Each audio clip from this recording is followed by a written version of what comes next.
Tak my vás vítáme u dalšího videa, kde bude David zase rozprašovat mouku do vzduchu. A tentokrát jí tam dá víc, aby to bylo ještě větší.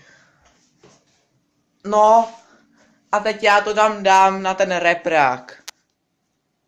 Tak, už je vidět reprák.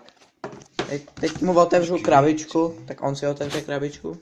Otevřu krabičku, ale... David si otevře krabičku. Nasype tam. Ještě. Ne, kamo, takhle už to stačí, já se bojím o ně. To je málo. Já nechci, aby byl fakt špinavý celý pokoj.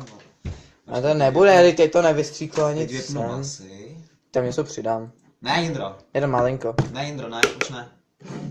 Ty vole, Jindro, jdi do prdele.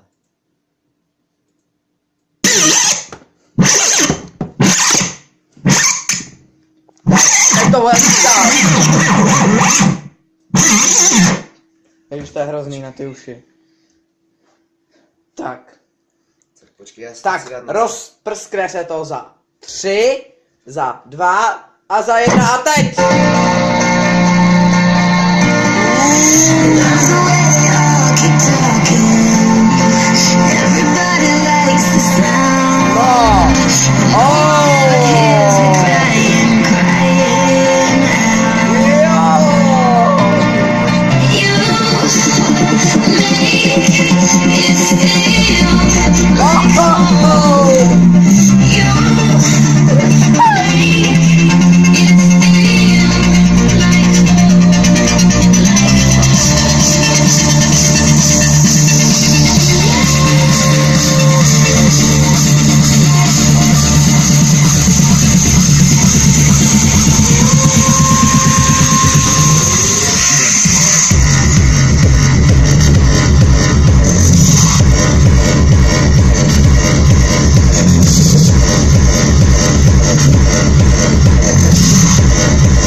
Kámo, jde se umývat. Tak a teď se to bude muset všechno umýt, uklidit a s lítostí vám chci oznámit, že se Davidovi repráky rozbily.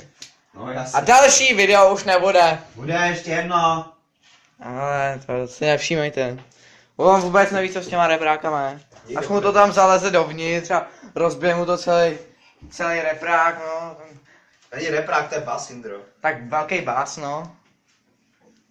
No, tak bude pěkně. Prdeli. Tak ahoj. Tak tohle bylo.